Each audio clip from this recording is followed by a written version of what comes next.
टीका झाली तर यांचंही दोन घास घशामध्ये अडकतात. म्हणून ह्या एनएसएसच्या कॅम्पच्या माध्यमातून आपण हे शिकायचं आहे की समाज कसा वावरतो आणि कसा जगतो, आपण सुद्धा तशाच पद्धतीने गेलं पाहिजे. आज इथं या एनएसएसच्या कॅम्पमध्ये तुम्ही थकला भागला असाल म्हणून एनएसएसच्या कॅम्पमध्ये एखादा मनोरंजनाचा कार्यक्रम घेतला जातो. मी सुद्धा एनएसएसच्या कॅम्पला होतो आणि असंच तुम्हाला आता आज स्वच्छता करायला लावली ना, तसं आम्हाला बी खड्डे काढायला लावले होते. म्हणजे मी आता जेवढा नम्र आहे तेव्हा त्यावेळेला नव्हतं, वयाचा दोष असतो ना.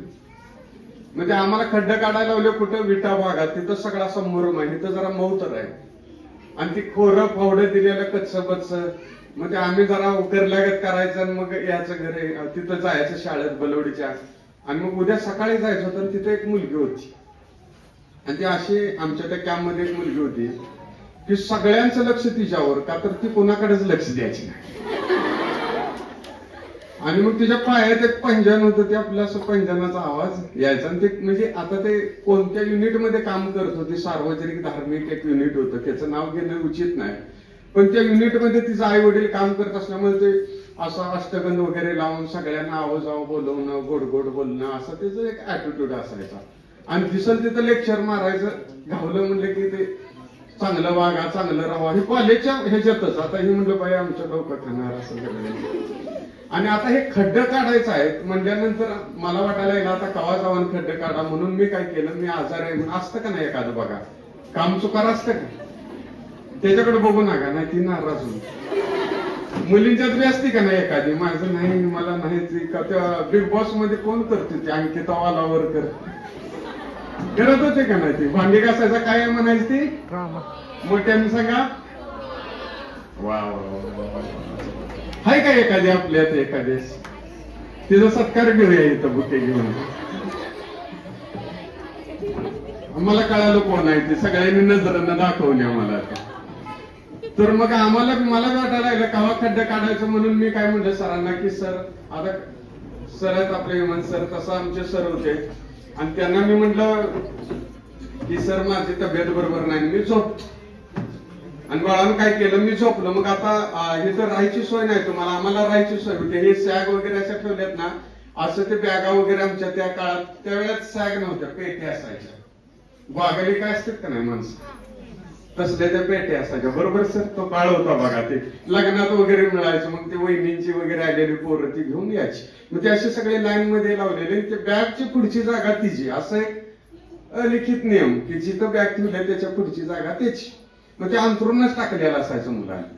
मग मी असं झोपलो होतो आणि तेवढ्यात ते स्वयंपाकाचं वेळ त्यांच्या होती ना, की ज्या 5-6 मुली होत्या त्यात ती मुलगी होती ना. आणि मी झोपले, असा पैंजणाचा आवाज आला, छिम छिम. तसं माझ्या काळाचा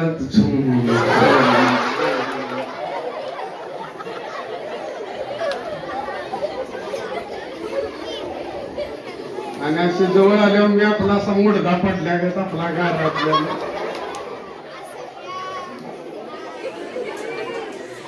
मग त्यावेळेला कुठलं काय असं कोण, आता जरा मुलं मुली बोलते तर मी आता मंदिरात गेलो तर बऱ्यापैकी तुमचा सुसंवाद होतोय, असं चांगली गोष्ट आहे. त्या काळात तसं तो वेळच नव्हती, 92-93च्या काळात असली गोष्ट शक्यच नव्हती.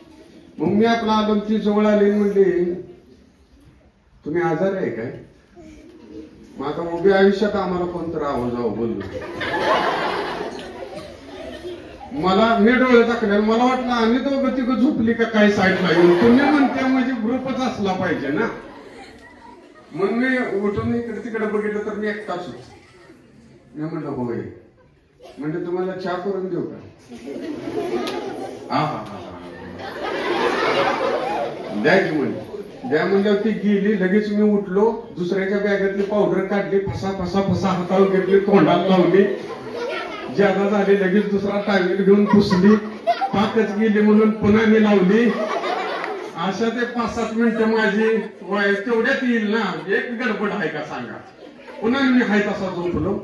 तिनं आणून मला चहा दिला, चहा घेतला, चहा घेऊन गेली. ती ताजमहलचे हे लागते का नाही जाहिरात बघा, चहा प्यायल्यावर ताजमहल तबला बिबला वाजवतोय, पोरी चहा प्यायल्या अशा पळते त्या असतं का नाही. कॅडबरी खाल्ल्यावर त्या ह्याच्यावरच चालते, त्या पॅटर्न ठेवणार चालते का नाही.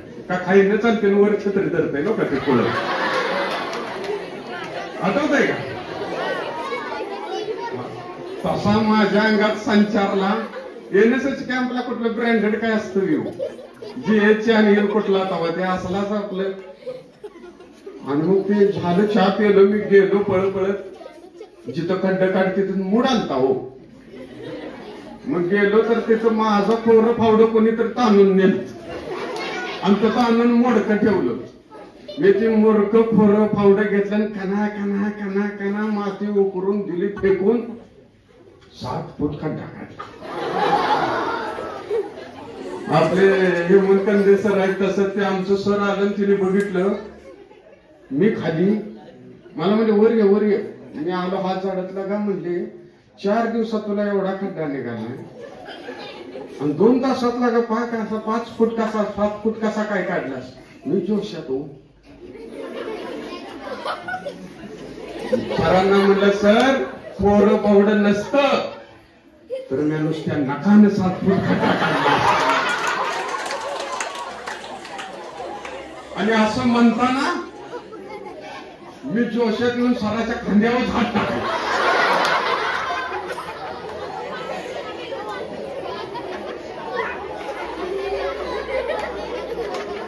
आणि मग माझ्या लक्षात आलं की आपल्या हातातनं काहीतरी चूक झाली म्हणून मी हात काढला ना. असं सर म्हटलं चुकलं. सर म्हटलं असू दे रे बहुतेक सरासनी बी गावात कोणीतरी चहा दिला.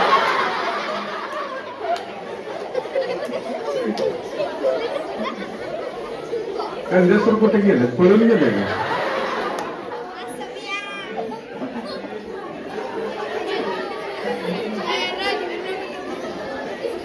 आणि मग झालं मागालं फुल मूड मध्ये हो.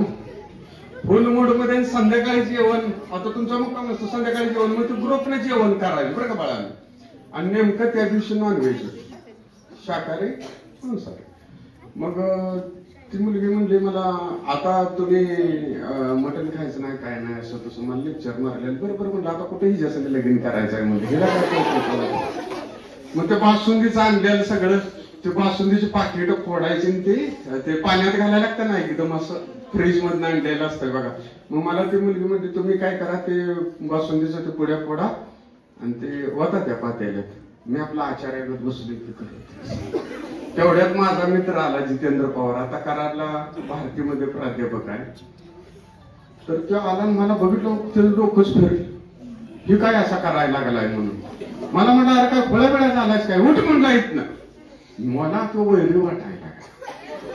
मी डोळ्यानं पण व्हायला लागलो चहा येत ना चाल चाल. तू काय ऐकनाच. म्हणलं मला म्हणलं तिकडे मटण खाणार नाही काय कशाला खातोय म्हणलं तू पहिला येत ना जा.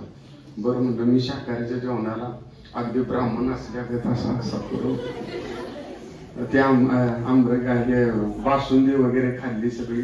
आणि ते जितू पवार माझा मित्र त्यानं मला अंधारात नेला आणि मला म्हणलं खरं सांग तू मटण सोडणार आहेस का. मी म्हणलं तिखट आता घरला येणार आहे आता 2-4 दिवस राहिली ते खाणारच नाही म्हणून सांगणार. हो म्हणलं मी मित्र आहे मला काय तसं जीव वाटणार नाही म्हणून त्यानं मला एक प्लेट आणून अंधारात दिली. माझं डोळं पाण्यानं भरलं. असा जीवाचा जीव लग मित्र. आणि ते अंधारात मी आपलं मटण खाल्लं आणि सकाळी पुन्हा आम्ही सगळे नदीवर आंघोळीला वगैरे गेलो मागं आलो तर ह्यो जितेंद्र पवार टेबलवर बसला होता पाय सोडून. त्या 5-6 मुली अशा पुढं होत्या त्यात ती बी मुलगी होती. आणि मी आपला आंघोळ करून असाच सरळ वर्गात जाणार तेवढ्यात मला म्हणलं इकडे आयला म्हणलं मला काही बोलवायला लागलं. गेलो तिच्या पुढे उभा राहिला मला म्हणला मटण खाल्लंस का नाही. मला धरती धुबुंगते का काय असं झालं. मी म्हटलं नाही. म्हणला तुझ्या आई शपथ सांगू. म्हणलं होय. त्या पोरगीला म्हणलं हे असलं बंपा काय हे जनात आला लागले असं.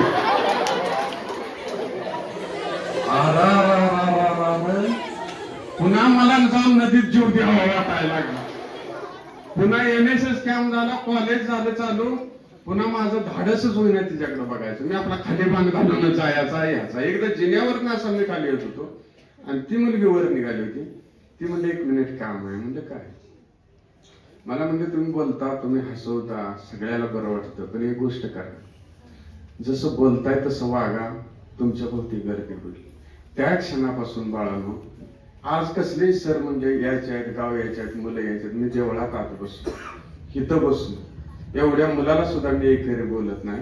20 वर्षात 2000 कार्यक्रम केले, त्याचं फलित आणि त्याचं संचित NSS.